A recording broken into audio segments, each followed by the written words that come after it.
पितृ पंधरवड्यामध्ये दररोज आपल्या पितरांसाठी दहीभात ठेवायचा असतो.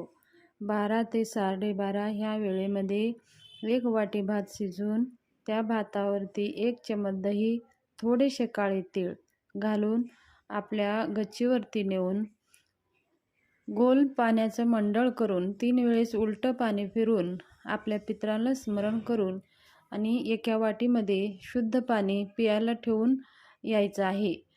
तिथं जर आपण दहीभाताचं नैवेद्य ठेवल्यावर कावळे येऊन खाल्ले तर असे म्हटलं जातं की आपल्या त्या पितरांपर्यंत पोहोचतं आणि आपले पितृ संतुष्ट होतात आणि वर्षभर आपल्या पितरांचं आपल्यावर आशीर्वाद राहतं. आपल्या जीवनामध्ये कोणतेही अडथळे येत नाहीत. आपल्या लग्न कार्यामध्ये अडथळे येत नाहीत. आपल्या व्यवसायामध्ये अडथळे येत नाहीत. पितृ असंतुष्ट असेल तर प्रत्येक कार्यामध्ये आपल्याला अडथळे येत असतात.